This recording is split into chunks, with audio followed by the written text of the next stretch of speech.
আসসালামু আলাইকুম এভরিওয়ান, কি অবস্থা সবার? আশা করি সবাই ভালো আছো। আজকে আমি নবম দশম শ্রেণীর পদার্থবিজ্ঞানের বল অধ্যায়ের খুবই ইম্পর্টেন্ট একটা টপিক নিয়ে আলোচনা করার জন্য তোমাদের সামনে উপস্থিত হয়েছি। দেখো আমি লিখে রেখেছি।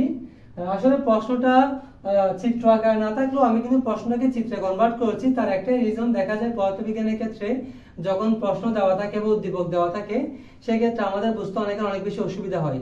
বাট আমরা যখন ওই উদ্দীপক থেকে একটা ফিগার ড্র করে ফেলি সেই ক্ষেত্রে কিন্তু ওই প্রশ্নতে ওই উদ্দীপকে আমাদেরকে কি বলতে চেয়েছে সেটা অনেক বেশি ইজিলি বোঝা যায়। যার কারণে আমি একটা ফিগার ড্র করেছি, আমি বুঝিয়ে দিচ্ছি এখানে কি বলা হয়েছে। দেখো এখানে একটা ট্রলি ব্যাগ রাখা হয়েছে, যে ট্রলি ব্যাগের ওজন ছিল 196 নিউটন। এটা প্রশ্ন বলা আছে, ভর না বল ওজন বলে দিয়েছে, সমস্যা নেই, আমরা চাইলে ওজন থেকে ভরকে W = mg ফর্মুলা দিয়ে বের করে নিতে পারবো। আচ্ছা, তাহলে আমাদের একটা ট্রলি ব্যাগ ছিল যেটা কিনা 196 নিউটন ওজনের। ওই ট্রলি ব্যাগকে আমরা 2 নিউটন গড় সংযুক্ত একটা তলে, এটা খুব বেশি ইম্পর্টেন্ট একটা বিষয় যে আমি যেই তলের উপর ট্রলি ব্যাগ নিয়ে কাজ করতেছি ওটা কিন্তু 2 নিউটনের ঘর্ষণ বলযুক্ত একটা তল। এটা আমাদেরকে অবশ্যই মাথায় রাখতে হবে, এখানে ঘর্ষণ বলের কনসেপ্ট কাজে লাগাতে হবে।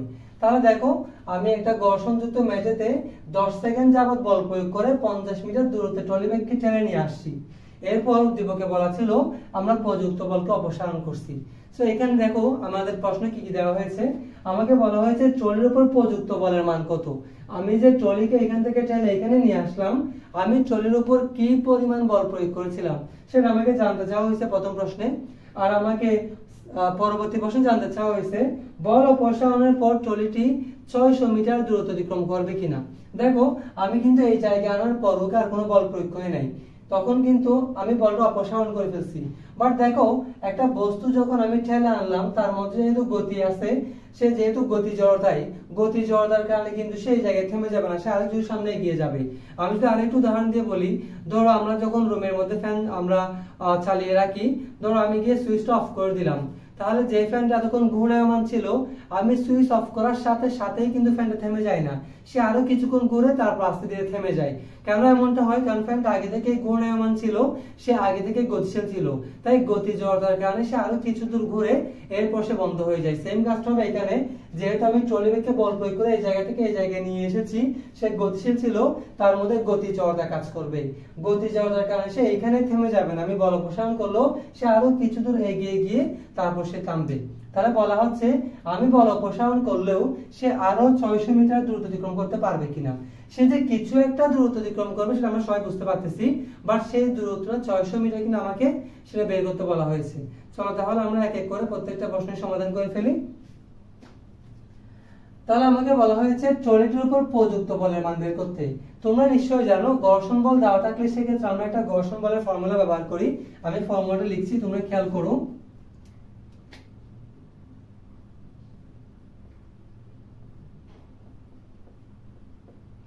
ঘর্ষণ বলের যে কোনো ম্যাথে কিন্তু আমরা এই ফর্মুলাটা ব্যবহার করি, যেখানে F' মান হচ্ছে কার্যকর বল, F মান হচ্ছে প্রযুক্ত বল, F কে মান হচ্ছে ঘর্ষণ বল। আমি আরো একবার রিপিট করতেছি, F' মান হচ্ছে কার্যকর বল, F মানে প্রযুক্ত বল, F কে মানে ঘর্ষণ বল।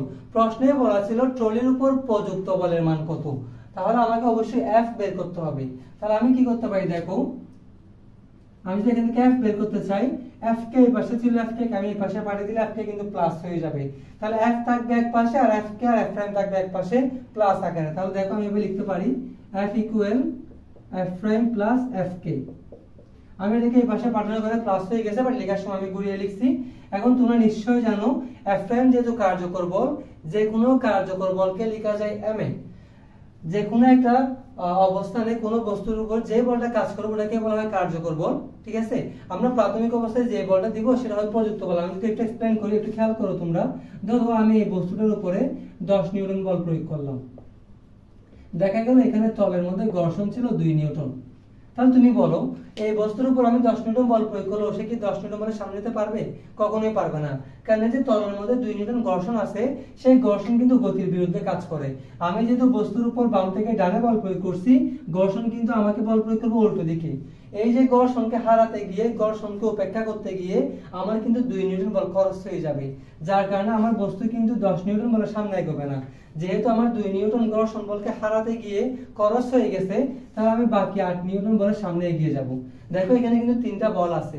আমি যে বলটা শুরুতেই দিয়েছিলাম এটাকে বলা হচ্ছে প্রযুক্ত বল, যে বলটা আমাকে বাধা দিচ্ছিল এটাকে বলা হয় ঘর্ষণ বল, আর অ্যাকচুয়ালি যে বলটা আমার বস্তুর উপর কাজ করে আমার বস্তুকে সামনের দিকে এগিয়ে নিয়ে যাবে এটাকে বলা হচ্ছে কার্যকর বল।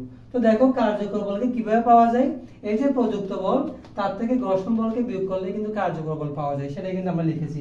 প্রযুক্ত বল থেকে ঘর্ষণ বলকে বিয়োগ করলে কার্যকর বল পাওয়া যায়। বাট আমার কাছে প্রযুক্ত বল চাওয়া হয়েছে, তাই আমি জাস্ট এই পাশ ওপাশ করে প্রযুক্ত বলটা বের করে নিচ্ছি। আশা করি উদাহরণটা তোমরা বুঝতে পেরেছো।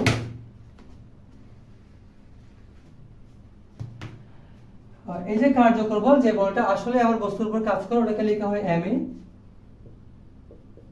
Plus fk। দেখো আমার কাছে ভর লাগবে, আমার কাছে কিন্তু ট্রলির ওজন ছিল, ভর ছিল না।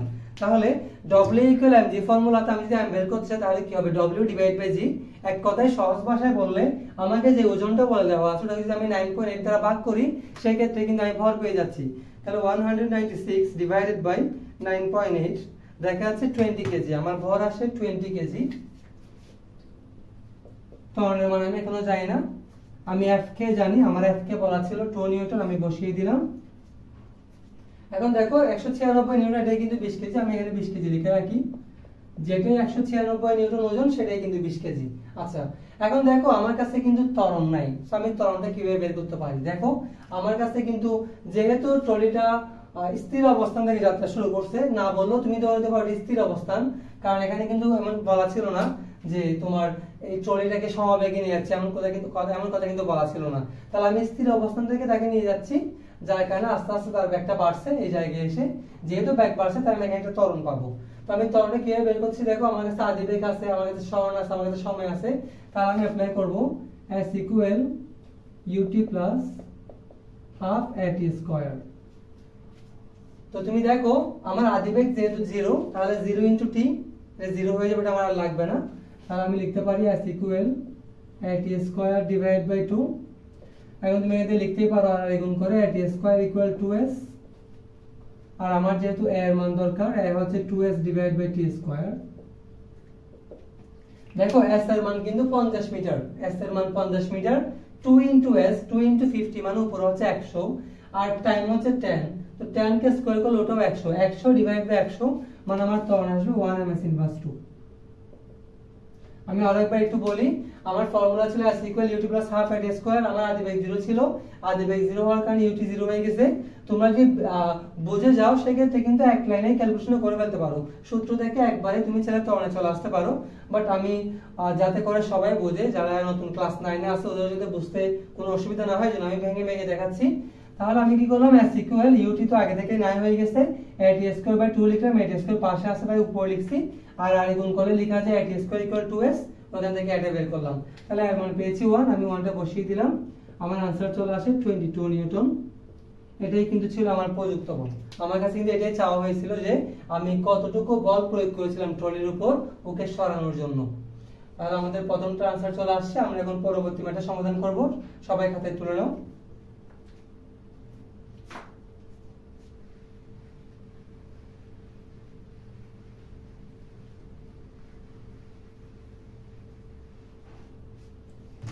পরবর্তী প্রশ্ন আমাদের কি বলা হয়েছে খেয়াল করো, বলা হচ্ছে বল অপসারণের পর ট্রলিটি 600 মিটার দূরত্ব অতিক্রম করতে পারবে কি।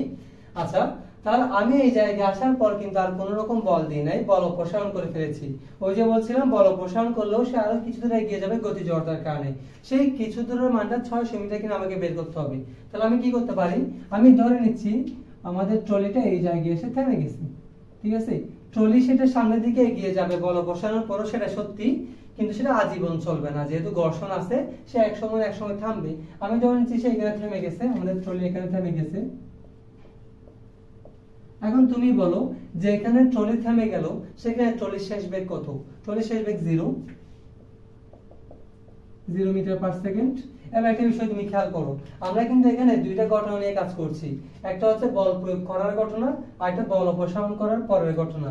তাহলে একটু খেয়াল করে দেখো, আমাদের এই যে প্রথম ঘটনায় যেটা শেষ বেগ, আমার প্রথম ঘটনার আদি বেগ কিন্তু শুরু হয়েছে এখানে, প্রথম ঘটনার শেষ বেগ কিন্তু এখানে। আবার দেখো দ্বিতীয় ঘটনার আদি বেগ কিন্তু এখানে, প্রথম ঘটনা যেখানে শেষ হলো দ্বিতীয় ঘটনা কিন্তু সেখান হতেই শুরু হলো। তাহলে আমি বলতে পারি প্রথম ঘটনার শেষ বেগ যেটা, দ্বিতীয় ঘটনার জন্য আদি বেগ হবে সেটা। আমার যেহেতু দ্বিতীয় ঘটনার আদি বেগ বের করার কোনো সুযোগ নেই, তাই আমি প্রথম ঘটনার এই মানগুলো থেকে ক্যালকুলেশন করে শেষ বেগটা বের করে নিব। আর কোনোভাবে যদি আমি প্রথম ঘটনার শেষ বেগটা বের করতে পারি, সেটাই কিন্তু দ্বিতীয় ঘটনার জন্য আদি বেগ হিসেবে কাজ করবে, যেহেতু এটা দুইজনের জন্যই কমন পয়েন্ট হিসেবে কাজ করছে। তাহলে আমি প্রথম ঘটনার জন্য শেষ বেগটা বের করছি, b = u + at। এখন দেখো আমি একটা কথা প্রায়ই বলে থাকি, এখানে এসে যে শেষ বেগটা প্রাপ্ত হলো বস্তুটা বা ট্রলিটা, সেই শেষ বেগটা পাওয়ার পিছনে কে দায়ী, সেটার জন্য কি ভবিষ্যৎ কোনোভাবে দায়ী হতে পারে নাকি অতীত দায়ী হয়? দেখো সে কিন্তু অতীতের কারণেই, অতীতে একসময় আদি বেগ 0 ছিল, সে একটা দূরত্ব অতিক্রম করতে গিয়ে কিন্তু এখানে এসে একটা বেগ অর্জন করছে। তাহলে ও এখানে যে বেগটা পাইছে তার উপর কিন্তু ভবিষ্যতের কোনো হাত নেই, সবটুকু হাত অতীতের। তাই এখানে মানগুলো বসানোর সময় আমরা অতীতের মানগুলোই বসাবো। অতীতে আদি বেগ ছিল 0, অতীতের ত্বরণ ছিল আমরা বের করেছি 1, অতীতের সময় ছিল 10, তাহলে আমি বলতে পারি 10 মিটার/সেকেন্ড। এটা কিন্তু প্রথম ঘটনার শেষ বেগ বের করেছি, বাট ওই যে বললাম প্রথম ঘটনার যেটা শেষ বেগ সেটা কিন্তু দ্বিতীয় ঘটনার জন্য আদি বেগ হিসেবে কাজ করবে। তাহলে আমি এই মানটাকে লিখতে পারি u = 10 মিটার/সেকেন্ড, যেটা কিনা দ্বিতীয় ঘটনার জন্য আদি বেগ আর দ্বিতীয় ঘটনার শেষ বেগটা আমরা জানি। যেহেতু আমরা জায়গায় কিছুটা স্বল্পতা আছে আমাদের, তাই আমি এটা মুছে দিচ্ছি। আমাদের আদি বেগ কিভাবে বের করবো সেটা আমি দেখিয়ে দিয়েছি, b = u + at তুমি বের করতে পারবা। এবার আরেকটা বিষয় তোমায় খেয়াল করতে হবে, এই জায়গাতে আমি যখন সূত্র অ্যাপ্লাই করব, দেখো সূত্র অ্যাপ্লাই করে দেখাই তোমাকে, b² = u² + 2s। এখন কেউ হয়তো বলতে পারে আমি এই জায়গাতে s = ut + half at² দিয়ে কেন s বা দূরত্বটা বের করলাম না, কারণ আমার টাইমটা জানা নেই, সে কত সময় পর গিয়ে থামবে সেটা কিন্তু আমি জানি না। তাই s = ut + half at² সূত্রে যেহেতু টাইম লাগে, তাই আমি সূত্র ব্যবহার করি নাই, আমি b² = u² + 2s ফর্মুলাটা অ্যাপ্লাই করেছি।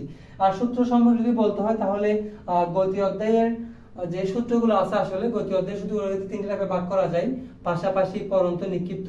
এই তিনটা টাইপের সূত্রগুলো না বুঝলে আসলে আমাদের গতি, বল, কাজ ক্ষমতা, শক্তি প্রত্যেকটা অধ্যায়ে অনেক বেশি প্রবলেম হয়। যার কারণে কিন্তু আমি আমার ভিডিও শুরুর দিকেই, আমার চ্যানেলের শুরুর দিকে যে ভিডিওগুলো আছে ওখানে কিন্তু আমি গতি অধ্যায়ের সূত্রগুলো নিয়ে আলোচনা করেছি। আমি রিকোয়েস্ট করবো কারো যদি সূত্র সম্পর্কে কোনো প্রবলেম থাকে, কেউ যদি বলো আমি আসলে কখন কোন সূত্র অ্যাপ্লাই করবো বুঝে উঠতে পারি না, সেই ক্ষেত্রে আমি তোমাকে রিকোয়েস্ট করবো আমার চ্যানেলের শুরুর দিকে যে ভিডিওগুলো আছে গতি অধ্যায়ে, সেগুলো দেখে দেন এই ক্লাসে আসবা, তাহলে তোমাদের বুঝতে আরো অনেক বেশি সুবিধা হবে। আচ্ছা দেখো, এখান থেকে আমি s বের করতে চাই, তাহলে আমি যদি s বের করতে চাই তাহলে আমি কি করতে পারি, দেখো আমি লিখতে পারি 2s = u² কে এই পাশে পাঠালে কি মাইনাস হয়ে যাবে না, দেখো b² - u², দেন আমি বের করতেছি s, তাহলে b² - u² / 2a। তুমি দেখতেই পাচ্ছ আমার কাছে শেষ বেগ আছে 0, আমার কাছে আদি বেগ আছে 10, আমার কাছে কিন্তু ত্বরণ, আসলে ত্বরণ না, এটা মন্দন। কেন মন্দন? দেখো এখানে কিন্তু বেগটা কমছে, হ্যাঁ এখানে বেগটা কমছে, তাহলে আমার কাছে কিন্তু মন্দনের মান নাই। অনেকে ভুল করে এখানে ত্বরণের মান 1 বসিয়ে দিতে পারে, বাট তোমাকে বুঝতে হবে এক সময় বেগ ছিল 0, বেগ বেড়ে 10 হয়েছে, ব্যাক ছিল 0, 0 থেকে ব্যাক বের 10 হইছে, ব্যাক বাড়ছে, তাই এখানে ত্বরণ ছিল, আমি ত্বরণটা বের করেছিলাম 1। বাট এই ক্ষেত্রে দ্বিতীয় ঘটনায় এসে কিন্তু আসলে আমার ব্যাক বাড়ে নাই, ব্যাকটা 10 থেকে কমতে কমতে 0 তে গিয়ে থামছে, আমার ব্যাক যেহেতু কমছে এখানে হবে মন্দন, ঠিক আছে? সো ওই মন্দনটা আমি বের করব।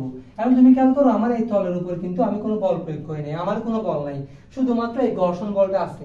এই ঘর্ষণ বল কিন্তু পুরো তল জুড়ে ছিল, ঠিক আছে? আমার বল তো ছিল শুধু এইটুকু, এরপর তো আমি বল অপসারণ করছি, আমার কোনো বল নাই। তাহলে এই অংশে কোন বলটা কাজ করে? শুধুমাত্র এবং কেবলমাত্র ঘর্ষণ বলটা কাজ করে। আর মনে রাখবো বস্তুর উপর যে বলটা কাজ করে সেটাই কিন্তু কার্যকর বল হয়ে যায়, আর কার্যকর বলকে লেখা যায় ma। তাহলে আমি লিখছি Fk, যেহেতু এটাই কাজ করতেছে আমার বস্তুর উপর, আমার কোনো বল নাই, Fk = ma। আমি এখান থেকে মন্দনটা বের করব, Fk / m। যেহেতু আমরা ঘর্ষণ বল নিয়ে কাজ করতেছি, ঘর্ষণ বল গতির বিরুদ্ধে কাজ করে, তাই এখানে একটা মাইনাস ব্যবহার করবা, আর মন্দন যেহেতু মাইনাস তো আসবে বুঝতে পারছো, তাহলে আমি লিখি -Fk এর মান জানি 2, ভর জানি আমরা 20, তাহলে 2 / 20 মেবি 0.1, তাও আমি একবার শিওর হয়ে নি, 2 / 20 আর 0.1 ms/2। দেখো আমরা কিন্তু মন্দনও পেয়ে গিয়েছি। তাহলে তুমি যদি এখন শেষ বেগের এখানে মানগুলো বসিয়ে দাও, শেষ বেগ 0² আদি বেগ ছিল কত, 10² / 2 * -0.1। তাহলে আমরা দেখি, দেখো এই মাইনাস আর নিচের মাইনাস কিন্তু একটা সাথে একটা কাটাকাটি হয়ে যাবে, 10² মানে 100 / 2 * 0.1। তাহলে আমরা দেখি কত আসে, 100 / 2 * 0.1, 500 আসছে আমার, 500 মিটার। আমি জানি না দিকে ঠিক দেখা যাচ্ছে কিনা, আমি উপরে লিখতেছি, আমার এস এর ভ্যালু আসলো 500 মিটার, দেখো আমাকে প্রশ্ন করা হয়েছিল বল অপসারণের পর 600 মিটার দূরত্ব অতিক্রম করবে কিনা। আমরা ক্যালকুলেশন করে দেখেছি বল অপসারণের পর সে আর 500 মিটার দূরত্ব অতিক্রম করবে। তাহলে আমাদের উত্তর হবে বল অপসারণ করার পরে ট্রলি ব্যাগ আর 600 মিটার দূরত্ব অতিক্রম করতে পারবে না। আশা করি সবাই বুঝতে পেরেছো। আর যদি বুঝতে কোনো অসুবিধা হয় ভিডিওটা আবার পুনরায় দেখো, আর তাও অসুবিধা হলে আমাকে কমেন্ট সেকশনে অবশ্যই জানাবো। ধন্যবাদ সবাইকে।